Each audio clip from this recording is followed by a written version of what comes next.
Okay. We are now beginning, thanks to magnificent messes with tech, what we're now going to call Angels Part 2.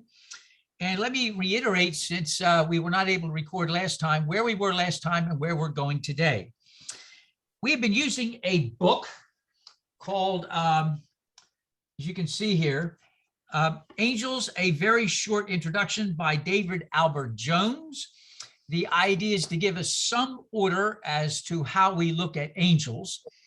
When we finish with this, many of you have mentioned that you like Karen Armstrong, who has a bunch of books. So I want you to be thinking ahead of a book we can use of hers to guide us as we move along. She's got all kinds of fascinating, incredibly good writings. So it's the picking one of many, many gems. They're all good.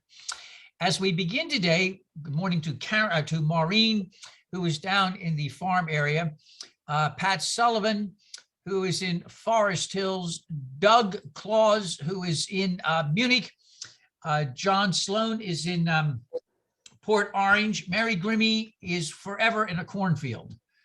That's just the way it is. I'm sorry, Mary. No, we're in Florida now. No, you're always going to be in a cornfield. I'm sorry. That's just the way it is. Kathy is again in her Bentley Sport Coupe. This is really annoying. This is a bit too rich for us. Daniel Sorkin has been having way too much fun. He's been doing these outrageous day trips. I don't know how he's found so much culture in New York. I mean, every day he posts something on Facebook. He's found some band, some this, some parks. I mean, I don't know how he's done it. It's like I'm discovering parts of New York. I lived there for 3 years. I didn't even know it existed. He's having too much fun. Well, it's a tough job, but somebody's got to do it. Well, I tell you, you're having a lot of fun and it's good. Serge Cruz, we never know where Serge is, even when he's in front of us. Serge doesn't know where Serge is. Roy Martin has made it in from Bellingham, Washington. And it's very, very early out there. Pat Busbus, who we do not know now, since she is related to Cotton Mather. This, of course, has caused me intestinal disruption since she is a first cousin. And our other cousin, Ron, and if you may notice that Ron looks a little bit different in pigmentation than Pat and Doug and I do, that is because you really haven't seen Doug or Pat and I up close. And that's just the way it is. I mean, you know, the YouTube is just not helpful at all. Okay, so moving right along then. We start out with, one other thing we discussed last week too is before we get angels, some of you have sibling issues. And thanks to divine intervention, we came across with a medical definition for those who have sibling issues. It's called sibling syndrome affliction. So just to remind any of you who have siblings who are causing you great anxiety, stress, and aggravation, especially during the holiday season, remember you too are now suffering from sibling syndrome affliction, which is not, I am sorry to say, mitigated by fruitcake. All right, having moved right along, fruitcake. There's this famous cartoon from the Far Side, which shows the birth of Jesus. And it shows a wise man outside and it says there was another wise man who was not admitted because he brought a fruitcake. So moving right along then, looking at angels, it's important to remember, before I begin, a comment about timelines before I begin. As I study angels and I study a lot of other things, it is extraordinarily clear to me anyway, that what is often presented as this is the way it has always been, or this is the text, is in fact not it's the way it's always been. And the text that you're given is just the final analysis, the final edition. That to me has never been enough. And I am really, really obsessed about timelines, because as I look at timelines, and I'm thinking of angels, for instance, and I'm taking a look at other scriptural texts, often the first text in scriptures that you've gone through in any kind of scripture, or with the first study of angels, the earliest edition makes more sense today in the 21st century than does the editions that come along and along and along that are edited and edited and edited and edited.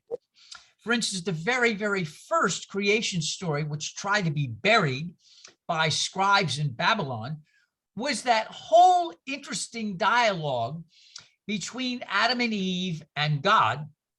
The idea being that if we are human, is there something beyond human with which we have a dialogue, and it's messy. There makes no attempt to whitewash it. It says that if there is something that is beyond, you want to call it a higher power, divine, whatever, it's messy. It's very, very messy. It involves a lot of argumentation. It allows a doubt and argument and more argument, doubt and yelling and screaming. It's messy, which makes a lot of sense in the 21st century. That will get squashed, and you get the very, very august Calvinistic God of the first day one, first day two, first day, a very, very cold, very impersonal, all about authority, power, and control. Whereas the original story was about how we were all in this mess together. That makes far more sense about life today than this authority being entity controlling everything. So I found it interesting as you look at text, oftentimes the earliest text makes more sense. I also find that original versions and text, and we're going to see this, by the way, we get to Lucifer today. When we look at the original stories of Lucifer, it has nothing to do with what happened later on. Absolutely nothing to do with this. It involves basically, at its most primitive side, jealousy of people who shine more than others. It's nothing to do with this Satan or evil, which I think is absolutely fascinating. So timelines, to me, become very important. And as I said to my classes, you know, received text is the phrase. This is what you've got. But if you're like me, you're more fascinated to see what made this text.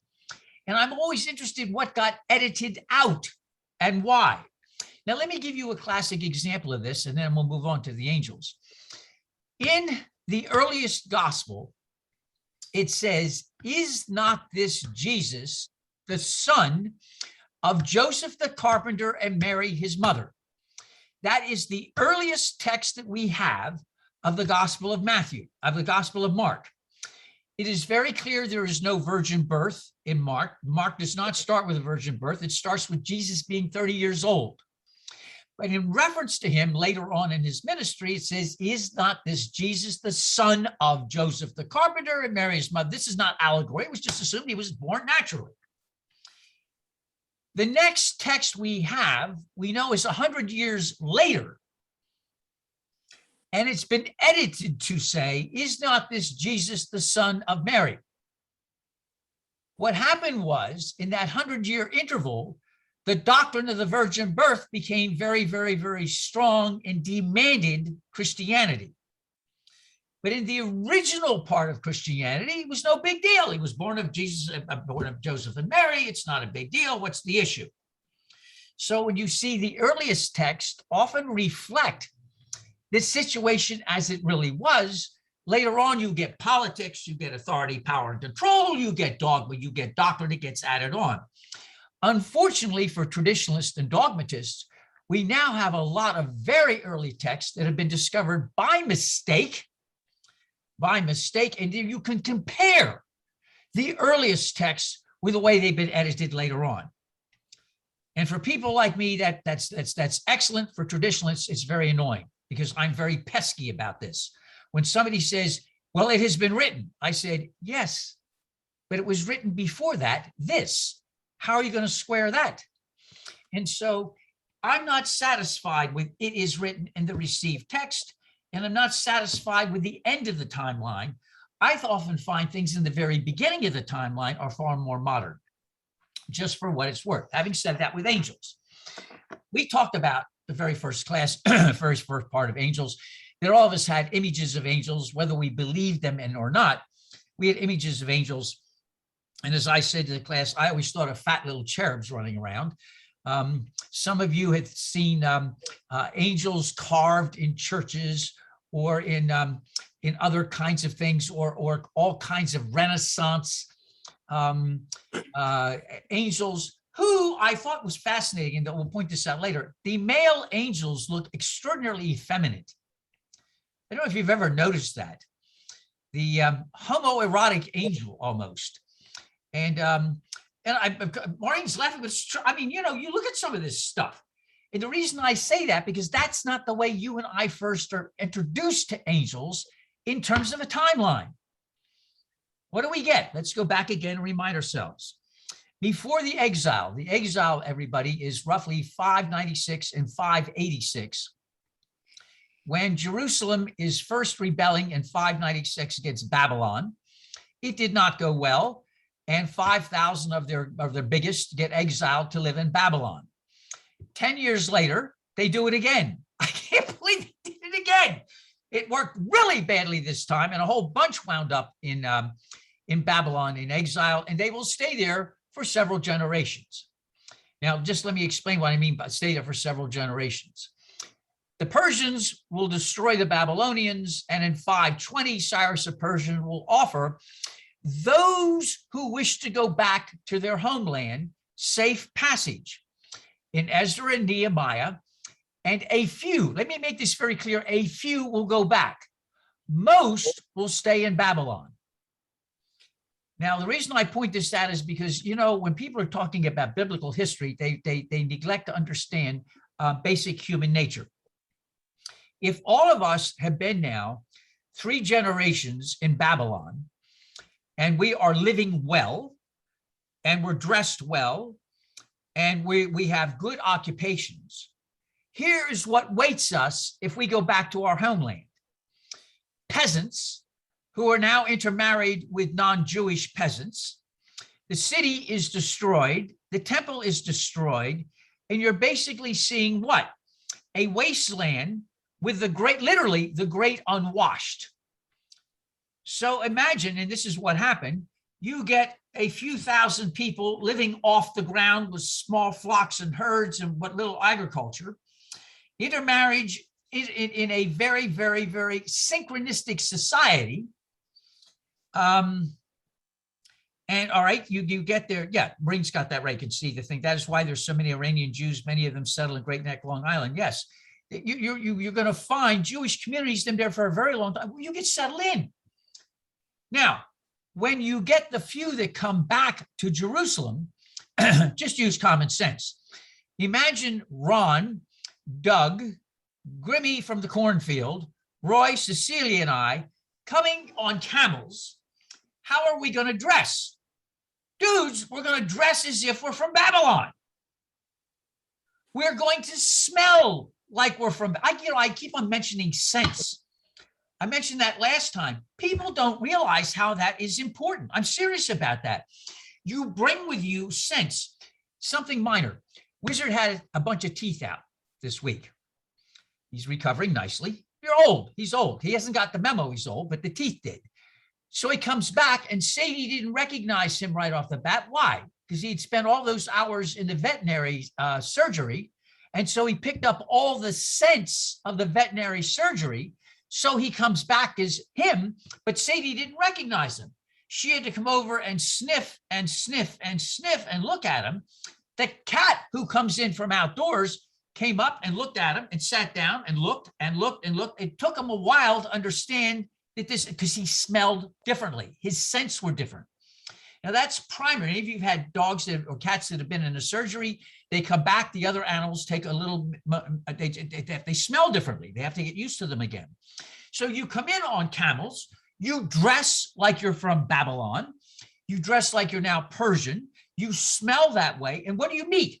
The great unwashed, smell differently, look differently, dress differently, and speak differently.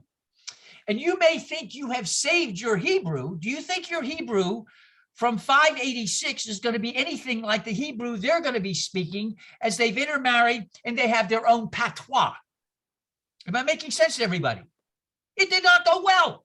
It did not go well at all. Not at all.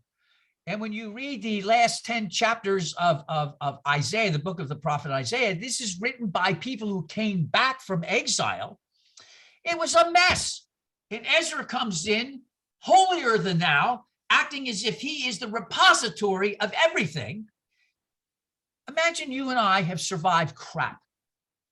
And we've been 3 generations here. We've survived it all, and we're still on our feet.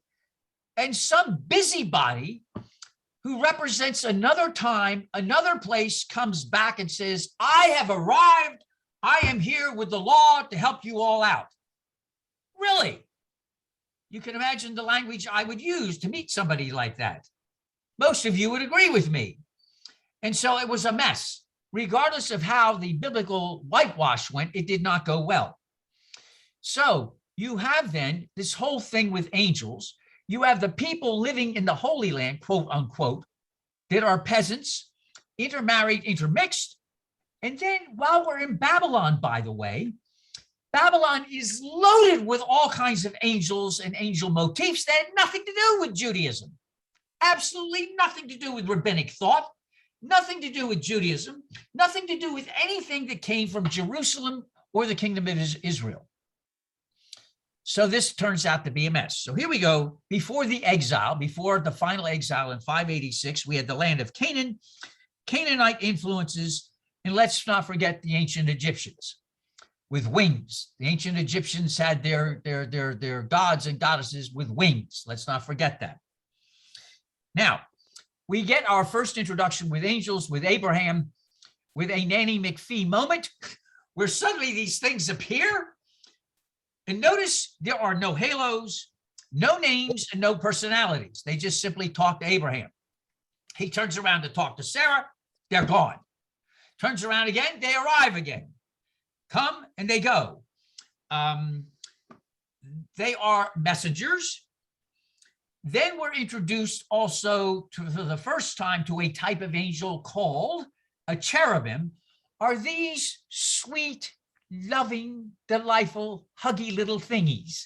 No, they're wielding swords to keep us out of the Garden of Eden, which means if you try to get back into the Garden of Eden, these magnificent, whatever they are, will slice and dice you and you're done. These are not your sweet, fat little cherubs. They're the cherubim. And so we either got messengers or we have guards. And then finally, in the book of Joshua, Joshua meets an angel, and he is a commander of the army of the Lord. So we got three types of responsibilities: messengers, guards, or commanders of the army of the Lord. These are not sweet, loving things, for what it is worth. Having moved along then, let's go then, if we can, to our book, Angels After the Exile. And the first thing we know is it says names of angels were brought to Jews by Jews from Babylon. The first angels had no names.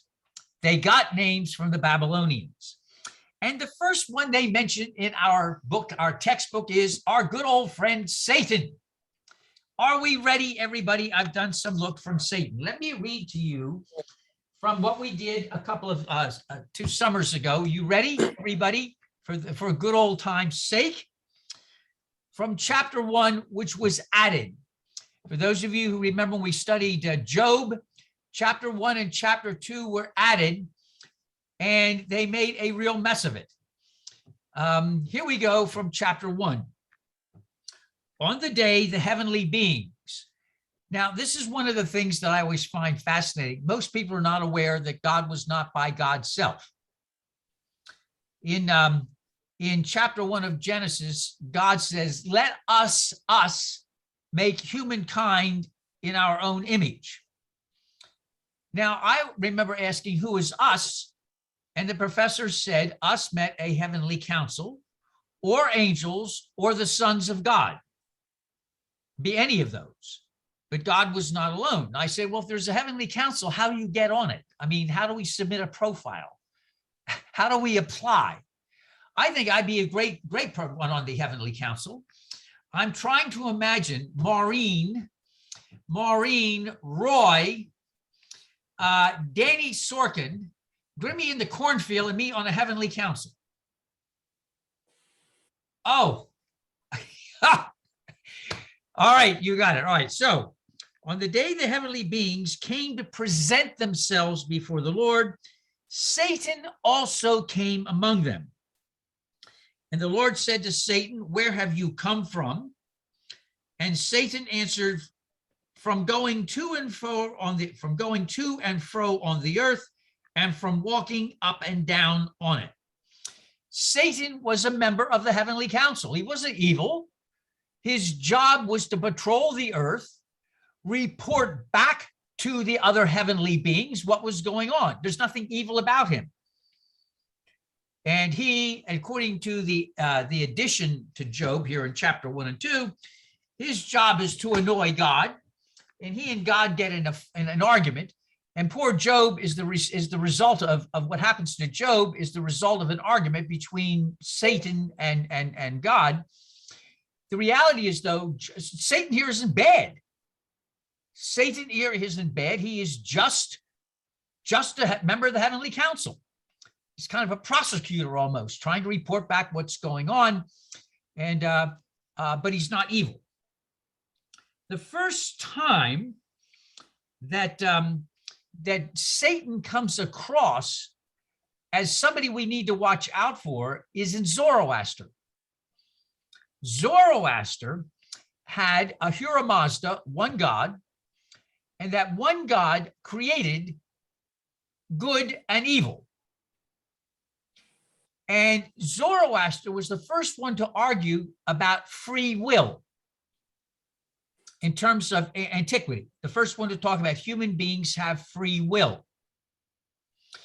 And he argued that if you, from what we're able to gather, because a lot of the texts were destroyed in the great invasions that wiped out the Zoroastrian libraries, and so what we're able to gather is he argued human beings have free will and you are free to do what you want. Now, a couple of problems arise for this. Number one, you get tempted by Angra Mainyu. Angra Mainyu is evil. And Angra Mainyu is the evil one. And Angra Mainyu then employs great tempters. And the great tempter is Satan. Satan's job in Zoroaster is to be employed by Angra Mainyu to tempt you. Since you have free will, obviously you need to have choices, and your choices are between good and evil. And so to tempt you is to tempt you, you have Satan, whose job is to tempt. To help you, you have a soul. The soul in Zoroastrianism is to help you understand your choices and to help you understand that you're being tempted.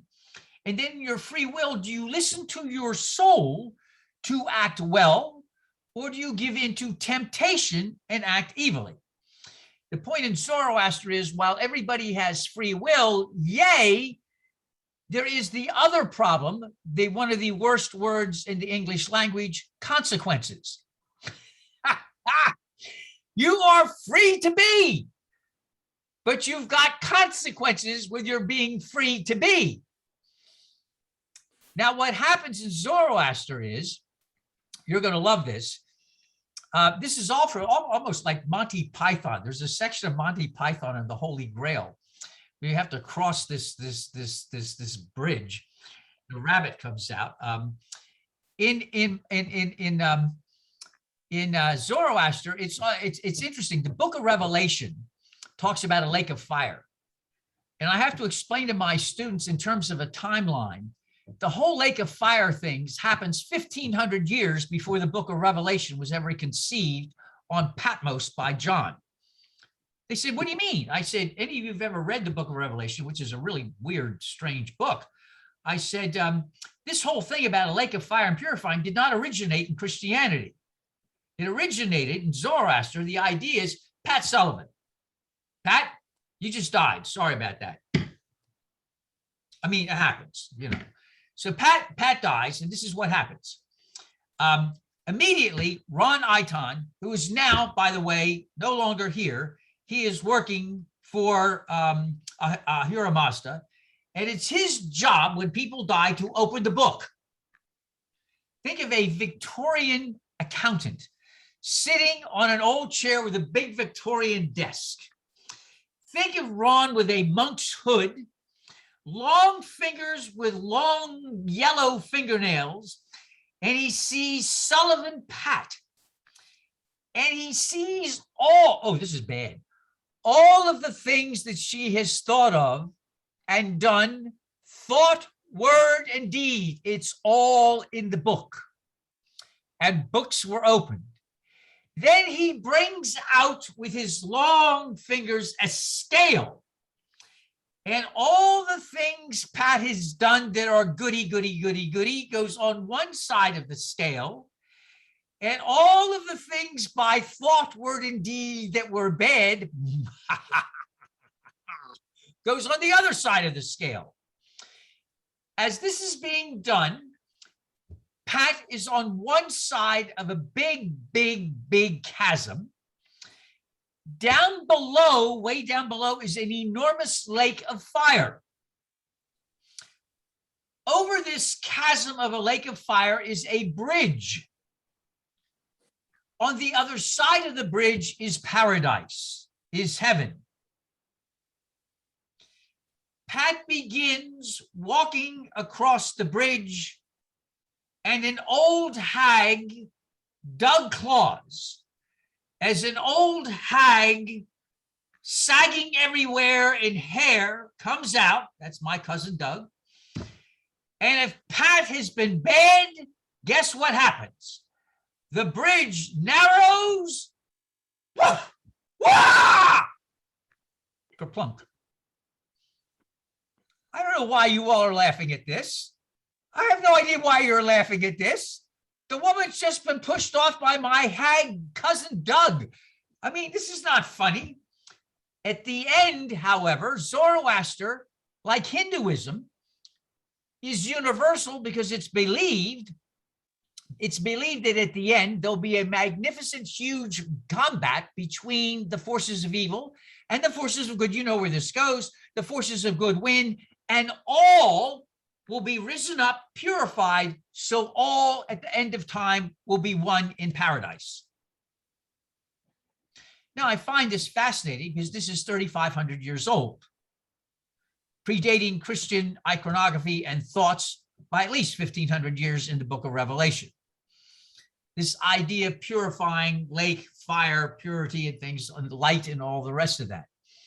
So Satan's job in Zoroaster is to tempt. He's not good or bad, but he tempts. You have an opportunity, of course, to resist the temptation. You have an opportunity to resist the temptation because the soul reminds you. The soul is your alarm clock and it goes off, but you have the freedom to override that. Now, I'm not going to ask here for testimony about how many of you have been tempted. Why, Claus, I have been tempted. I have known temptation. Why, Satan has come to me and he has said to me, son, we need to tempt you. The devil wants your soul, and we are going to give you, son, we are going to give you what you want. Temptation, temptation. Now, I'm not going to ask any of you to share your temptations, as wonderful and delightful as they may be. To spare you and us, I'm not going to ask you to do that, just to give you an idea of what this is about. Where did Lucifer come from? We hear Satan, and immediately everybody does Lucifer. So I had to go look up Lucifer. This class is driving me nuts. Where's my stuff? Lucifer, by the way, has nothing to do with Satan originally. Talk about timelines. I think all of you know this. In antiquity, the brightest star was considered Venus. And since Venus was the brightest star, it was understood that when you saw the brightest star, it was called the goddess of the dawn. Ancient Greek, Aurora was the goddess of the dawn. Venus was the lightest star, and somehow it got idea that Lucifer simply was not Lucifer. Originally, it was morning star. The word Lucifer comes much later. Originally, in Isaiah, in the Bible, it was the morning star.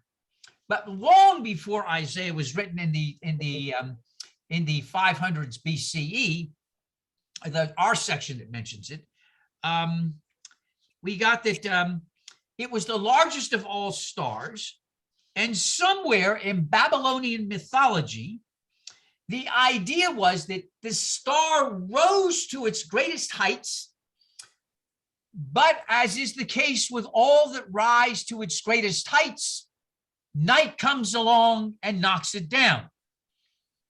So a mythology evolves. See, this is what happened when you try to go too high. Those that go the highest fall the deepest. You see where this goes. You've seen this in Proverbs, right? The height before the fall. This goes way, way back into Babylonian mythology. The brilliancy of the morning star, which eclipses all stars, but is not seen during the night. The idea is, though this is bright, you fall at night. And so the day star is reminded that it too has what? Mortality, in a sense. It reaches its greatest height in the sky, but then it fades out in the suns. Yeah, again, more like Icarus and Dennis. Yes, absolutely. All right. Today, when you read modern translations of the Bible, you will not see when they mention anything in the book of Isaiah that it doesn't say Lucifer anymore. It's translated as day star, shining one, morning star. That's what Venus was. Lucifer comes much later as a, and then when you get a translation from the Bible, it got mistranslated. It said, "Have you fallen from heaven, morning star, son of the dawn?" This was not an angel. It was Nebuchadnezzar of Babylon. This had nothing to do with fallen angels or evil. It was an analogy saying it was a blast about the Babylonians. Have you fallen? Just as the morning star falls at night, as the sun rises, the morning star falls, you too shall fall. Lucifer wasn't even mentioned. So where does Lucifer come along? It comes along, you might want to know much, much later. And you might be fascinated knowing that rabbinical Judaism, the great Judaism of the rabbis, after the fall of Jerusalem in 586, rejected any belief in rebel or fallen angels. This is Christian and extra Judaism. Now, what do I mean by extra Judaism? You have schools of rabbis, but then you have schools of not rabbis who have their own mythologies, and they're still Jewish. Let me give you an example. You've all heard of Lilith. My students always want to know, where's Lilith? I said, Lilith was never in the Hebrew Bible. What do you mean Lilith was? I said, Lilith is an example of a bunch of men putting down women. The mythology was Lilith was an independent woman who had strength of ideas, strength of personhood, and she wasn't going to put up with being told what to do. So to tell her to know her place, she was kicked out and Eve takes over. Compliant and subservient. I said, well, what that really is, it's a put down of women. It's authority, power, and control. It's taking women as second class, and it comes up as a parallel universe of mythology to rabbinic Judaism. And you're going to find Judaism has the same problems Christianity has, as does Islam. You've got Islam of the great scholars, Islam, a Christianity of scholarship, and then you've got Judaism of scholarship, and then you have parallel universes to all of these. And so parallel universes are going to talk about, against rabbinic Judaism, fallen angels, and this is what we listen to. Parallel universes to establish rabbinic Judaism. The idea starts, by the way, in Christianity with Tertullian, but the real person who gets us going with this in Christianity is of Augustine of Hippo. Now, good old Augustine, in case any of you may want to call him Saint Augustine, was the one who was pushed the doctrine of original sin. This was not part of Jewish teaching. It was not part of Jesus's teaching. This drives me nuts. I am so sick of this. People say, well, Christianity, most of you who have ever studied what Jesus said, you'll know that most of what Christianity is today had nothing to do with what Jesus said. Let me again point out, Jesus had nothing to say about homosexuality, nothing to say about LGBTQ, nothing to say about abortion, nothing to say. I gave you a laundry list of things he never had anything to say about, but you talk to some Christians, they're absolutely convinced this is what it is. Original sin was never part of Jewish teaching. The idea of original sin and the idea of original sin, Jesus never mentioned original sin. It was not part of the conversation. It really starts with Augustine of Hippo, who thought somehow in his ideas of things that when Adam sinned, actually it wasn't Adam, it was Adam, Eve caused it all. And when Eve caused it all, we biologically passed down, since they were literally the first man and woman, we got passed down through their inheritance, through our DNA, the idea of rebelliousness and all the rest of that. Now, of course, you know, Adam and Eve were not real, although there are people who believe they were. And you also know enough about DNA and about things like that. There's such things as mutations, and there's all kinds of stuff. This is a fascinating theory, but it's stuck. And why it's stuck to this day, I'm not sure. I'm not sure how Augustine suddenly became the anchor of Christian thinking in Western Christianity. I'm not really sure how that ever happened. But he wrote from 354 to 430 is when he lived. And one of his most famous passages gets sidelined today. He wrote, "O Lord, make me chaste, but not yet." That's in his Confessions. But from this comes fallen angels, Satan, Augustine of Hippo, and it also comes, original sin meant that women were supposed to suffer in childbirth. Not really, Maureen. Originally, in the story of Adam and Eve, at the end of Adam and Eve being kicked out of the garden, a series of questions were asked about why do women suffer in childbirth, but there was no original sin.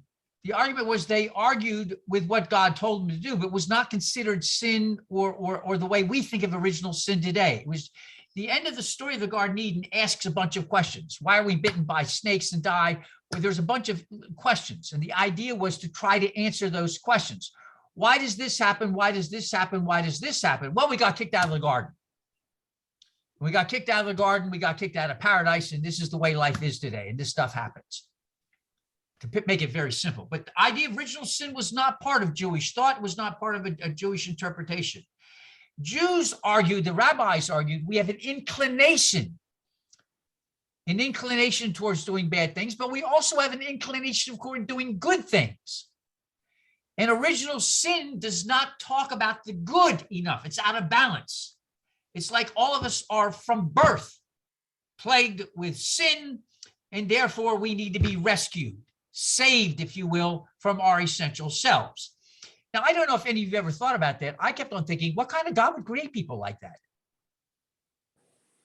I thought the theology sucked, honestly.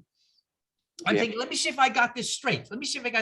God created us, so we're all bad, evil, and rotten. And so we're supposed to worship this God that created us this way? This doesn't make any sense to me. If God's all powerful, then let God correct it. Hello, it's not that big of a deal. If it was a mess, correct it already. What's the problem? We correct things all the time, correct it. I never got the theology. It made absolutely no sense whatsoever. I never understood that. You've heard me say this before in sermons. I said, if God is all-knowing, God had to know what he's going to create, mess it up. So why create it if you're going to know that? If you're all-powerful, fix it. If you're a God of love, get rid of that junk. Make everybody happy and good. So I never thought that, the theology never made sense to me. For what it is worth. So evil, so the idea of fallen angels and evil and rest does not start with Jesus in terms of a whole mythology. It does not start before the exile, but all of these angels and all the stuff that you and I know begin after the exile. It gets its roots in Babylon, and that's where we're going to finish up the chapter with. It points out that. The book of Daniel. There are two other books. Let me mention things too. The book of Daniel was finished about 165. It's the last book that we have in the Hebrew Bible. And it is in Daniel that we get idea of ranks of angels, like angels are in ranks. They're appointed to watch over different cities and nations. And in the book of Daniel, we're given two names. Daniel Sorkin is named after Daniel. Daniel Sorkin, then, if I remember correctly, is the direct lineage of the book of Daniel, of Daniel who wrote the book of Daniel. And therefore, that's why Daniel goes to the zoo regularly to talk with the lions. Right, you got it. Thank you. My Thank you. secret is out. Thank you. Ron, you got to get with us, Ron. We have a direct descendant of Daniel who can talk to lions. And come on now, you guys are not getting with us. The book of Daniel tells us not only ranks of angels, but give us two names. For the first time, we have names, folks. First time, Michael and Gabriel. So that means we have 1,000 years of writing, 1,000 years, and finally, we have two names of angels.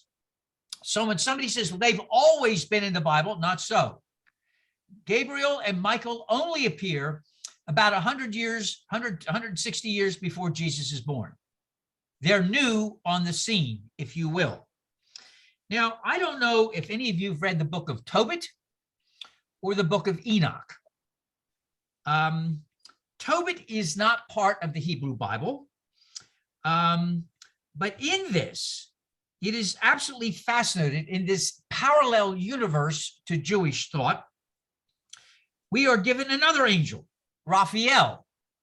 So in the book of Tobit, which is not in the Hebrew Bible, we're given a third angel, Raphael. So now we have Michael, Gabriel, and Raphael.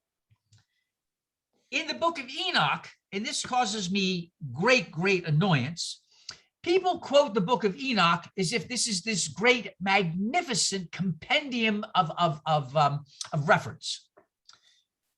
The book of Enoch is only found in, and I asked Maureen how to pronounce this, is only found in Ethiopian language. It's not in Hebrew. Maybe it was in one time in Hebrew, but the only copies we have are Ge'ez. I don't know how to pronounce that. Maureen, do you know how to pronounce G-A-Z? I have no idea how to pronounce this. And so any copies we have of the book of Enoch are from Ethiopian, which translated from Hebrew, which is totally lost. And you know as well as I do, when you translate one thing from one language to another language, especially in antiquity, it gets messed up. You know that. You know it gets messed up today. You know that. We miss points of view. We miss tone of voice. One of the things when you translate, a really good translator is able to let us know by what it says by hearing and tone of voice. Translating word for word can miss tone of voice, and that can miss the whole meaning, as you know that. We learned that with the book of Job. The ending of the book of Job, according to the latest scholarship, says, no, you missed it. The tone of voice was not acquiescence. The tone of voice was sarcastic. It was not of acquiescence. It was sarcasm. If this is humans, God help us. It was not meant nicely. It was meant sarcastically. So we missed tone of voice. Anyway, the book of Enoch is where we get all the bad news about watchers, and we get all these other angels mentioned. Angels that you thought existed in Judaism and Christianity forever come from a weird, obscure Jewish text. I bet you didn't know that. Uriel, Raphael, Raguel, Michael, somebody I can't even pronounce, Saraquel, Gabriel, Remiel. You'll see this on page, wherever it is here, page 6. These angels' names who get mentioned regularly only appear in an obscure book. Uriel, Raphael we mentioned. Okay, we got Raphael, Gabriel, and Michael. That's it. But the other ones are not mentioned until we get the book of Enoch. So that means a long time has elapsed between the original story of Abraham and to almost the birth of Jesus. And now we've got ranks of angels, all kinds of names, and all kinds of responsibilities.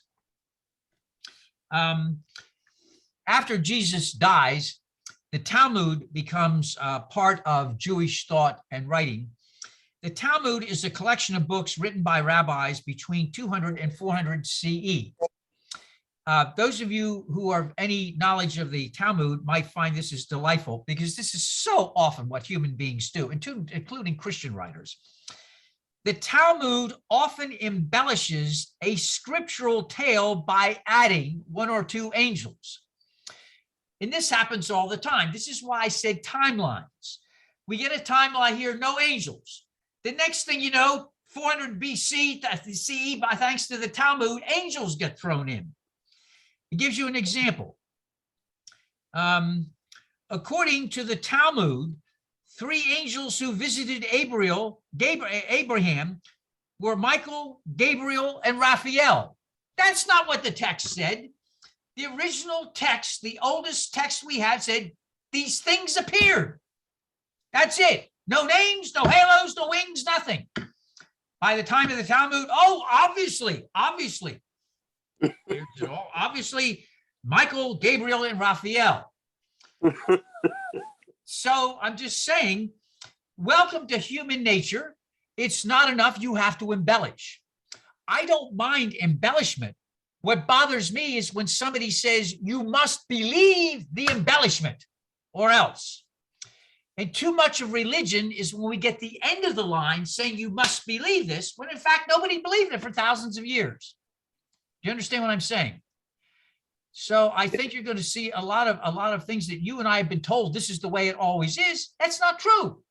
That's why I said earlier on, timelines are absolutely essential.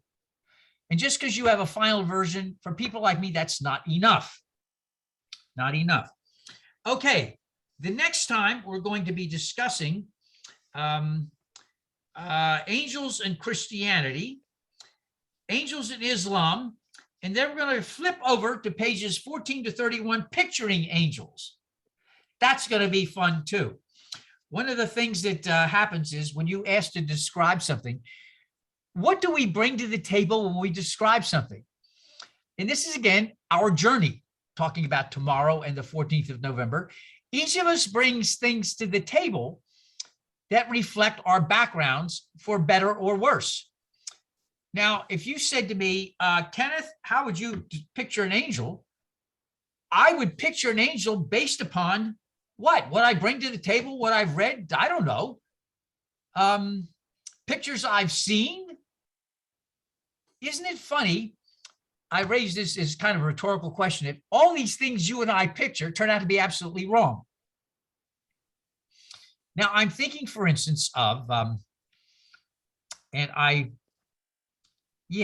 me see if I can do this as an example. Let's see if I can do this. All right. Left. All right. Can you see this now, right now? Can everybody see this? Can you see this? Let me give Yeah, you. I see a list of your files. Okay, just wait a minute now. Patient, paciencia, tranquilo. Just give me a minute. Paciencia, tranquilo, papo. Yes, chica. Ay, Dios mío. Okay, wait a minute. I'm on the wrong file. Hold it, just bear with me. I'm going to give you an example of this. Meanwhile, Come some on. puppies.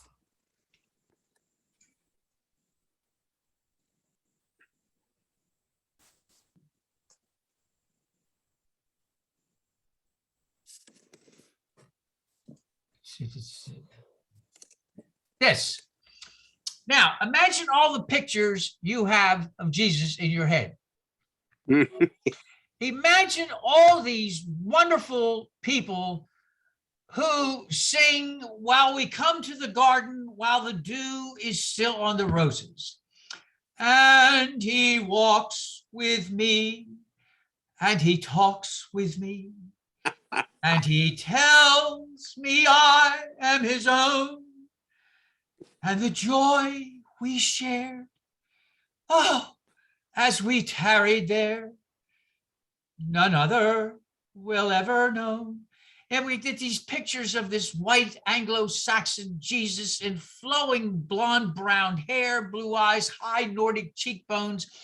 And you say to everybody, we're getting on a time, we're getting in Doctor Who's, what was his thing called? His time machine. Maureen, what was that called? TARDIS. So yes, TARDIS, TARDIS. And we're going back to Capernaum 2,000 years ago. And we're going to meet Jesus. And people have this great image of what Jesus is. And this is what they see. A Galilean Jew who has olive skin, kinky hair, a broad nose, Palestinian Galilean. Look at this, not your white Anglo-Saxon Protestant knight of the round table, for heaven's sake. What would you do? And I keep on wondering, we have these images, wondering how wrong we are if we were ever actually able to see what we think we know. That's why I make fun of myself saying, angels? I thought fat little cherubs. Well, that's all what I mean, you know. So as I'm making fun of us, I'm making fun of me too. And so we talk about images. So we're going to finish up with some looking at early again, Christian and Islamic angels. And then we're going to look at how people pictured these. Now, again, these are just some timeline things. As we move through this, don't forget Karen Armstrong. I want you to look ahead. I want you to look ahead and see what books of yours that you think Karen Armstrong would be good for the class. Any of them would be good, actually.